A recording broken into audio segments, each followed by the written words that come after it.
있고요. 저희는 또 시장 얘기를 계속해서 나눠볼 텐데 먼저 유사남님 연결해서 시장 얘기 들어보겠고요. 그 뒤이어서는 오늘 정광우 대표 나오시고 또 윤지호 센터장님 네. 나오시잖아요. 계속해서 저희와 함께해 주시기 바랍니다. 유튜브 채팅창 통해서 아침부터 많은 분들 활발하게 대화 나눠주고 계신데요. 고맙습니다. 자, 유사남님 연결해 보겠습니다. 오늘 뭐 유가와 관련돼서도 좋은 얘기 해주신다고 하는데요. 유사남님 나와 계시죠? 네, 안녕하십니까. 네, 네, 말씀해 오늘 주신 어떤 것처럼 얘기 해주실 건가요? 오늘 저는 EI에서 나온 미국 정부의 에너지 기관에서 나온 에너지 예상 혹은 에너지 물가 상승에 대한 예상치에 관한 리포트에 관해서 이야기를 해볼까 합니다. 이제 가장 여러분들이 사실 궁금할 것을 바로 말씀해 드리자면 오일 가격은 이 리포트에 의하면 오일 가격은 1월까지 하락할 것으로 예상하고 있고요. 그 이후에는 2023년 상반기에는 조금씩 상승할 것으로 예상되고 있고 후반기에는 다시 또 하방 압력이 있을 것이라 예상을 했고요. 천연가스는 반대로 1월까지는 상승 후에 그 이후 크게 하락할 것으로 예상하고 있더라고요. 그럼 큰 부분은 이야기해드렸지만 그럼 이렇게 큰 그림만 알지 말고 정확한 이유와 다른 디테일한 것들도 알아야 저는 이것을 대처할 수 있다고 생각하니까 조금 더 디테일하게 이야기를 해본다면 오일 관련해서는 리포트에 나온 크게 세 가지 영향을 주는 요소를 이야기를 해보도록 하겠습니다. 일단 첫 번째는 오일 가격은 기본적으로 글로벌한 재고가 그렇게 높지 않습니다. OECD 기준 약 60일 정도의 언저리에 재고가 존재하고 있을 뿐이죠.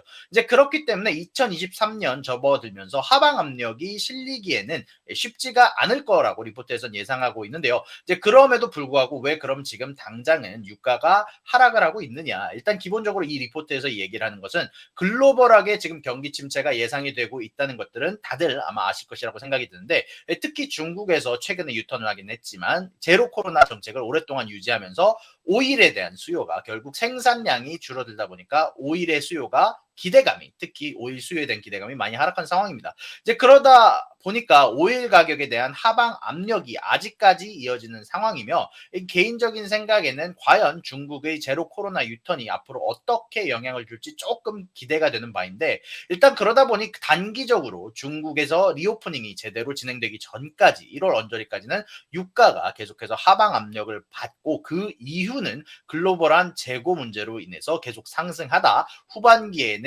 또 소폭 하락하면서 브렌트유 기준 평균 내년에 92불 언저리를 유지할 거라고 이야기를 했습니다. 지금보다는 높은 수치네요. 그리고 이제 세 번째로는 이제 컨트롤할 수 없는 불확실성, 유가의 불확실성의 요소에 관해서도 리포트에서 언급이 되었는데요. 러시아의 경제 제재와 유가 상한제로 인한 영향력에 관해서 이야기를 했고 또 이것도 재미난 얘기인데 최근까지 베네수엘라산 오일에 관해서 미국이 수입을 안 받겠다고 원래 했다가 최근에 전환한 것에 대해서 많은 분들이 아실 거라고 생각을 하는데 좀 더 디테일하게 얘기를 해드리면 미국 정부에서 11월 말 기준 쉐브론이라는 정유기업에게 베네수엘라산 오일을 생산해서 미국에 수출하게 해주겠다라고 했는데 이제 다시 제재에서 풀어서 국제 왕따를 벗어나게 해주겠다라고 한 만큼 유가에 좋을 거라고 생각하시는 분들이 많지만 여기에는 또 불안감이 포함된 문제가 있다고 얘기를 하는데요. 이제 문제는 베네수엘라의 생산 시설의 관리가 여태까지 잘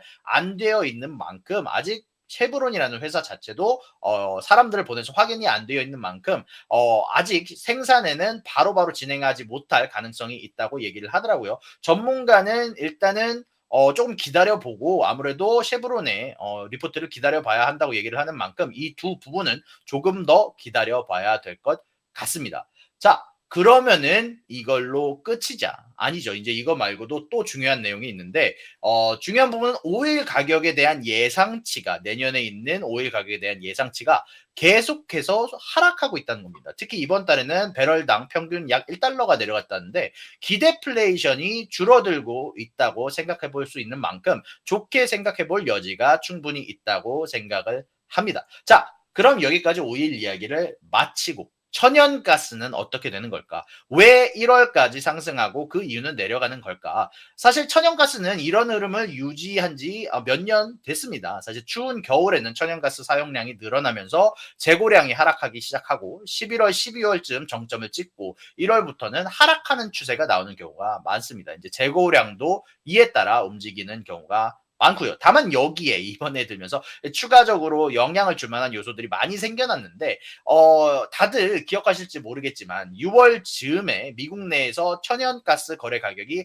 갑작스럽게 하락했던 것들을 기억하시는 분들이 많을 거라고 생각을 하는데 이제 이 하락의 이유로는 프리포트 LNG에서 사실상 천연가스의 수출 창구가 화재로 인해서 막히면서 유럽으로 수출되는 물량의 20%가 수출이 불가능하게 됐기 때문인데 이게 약 2 billion cubic feet per day 혹은 2 billion BCFD라고 이야기할게요. 이게 물량이 막히니까 내수용으로 갑작스럽게 공급이 추가가 되면서 천연가스가 폭락하는 결과가 나왔는데 이게 드디어 어느 정도 복구가 진행되고 있다고 얘기를 하는데 계속 미루다가 12월 중순부터 원래 수출하려다 또 1월로 미뤄준다는 얘기가 있지만 결국 이게 실행이 되기 시작하면 수출량이 또 20% 정도 늘어난 물량이 수출될 것 같다고 리포트에서 이야기를 하더라고요.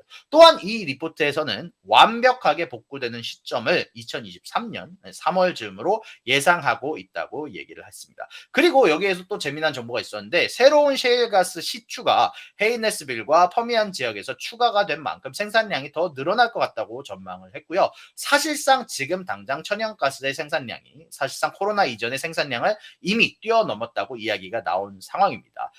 그만큼 미국에서는 천연가스 가격 안정에 대해서 노력을 하고 있는데 언제든지 근데 러시아산 가스가 언제든지 복구가 된다면 뭐 어느 정도 전쟁이 끝나고 나서 모든 부분들이 해결이 된다면 미국에서 셰일가스를 계속 캐기에는 가격 하락을 언제든지 러시아에서 압박을 줄 수 있는 만큼 러시아 개인적인 생각에 러시아의 상황에 눈을 뜨고 있을 필요는 보입니다. 그리고 이제 생산량이 이게 좀 중요한데 계속해서 몇 달간 상향 조정되고 있어요. 그만큼 수요가 늘어나지 않는다면 개인적으로 생각했던 유럽에서는 계속해서 러시아 쪽의 의존도를 줄이기 위해서 미국에 대한 미국산 가스에 대한 의존도를 않을까라고 생각을 하는데 만약에 그렇게 되지 않는다면 내년에 추가 하방 압력이 어느 정도 생기게 되지 않을까라는 생각도 듭니다. 자, 그러면은 이제 모든 상황을 드디어 설명을 했으니까 이게 끝이냐? 이제 아닙니다. 이제 더 재미나게 여러분들의 관심을 끌만한 내용들이 더 적혀 있더라고요.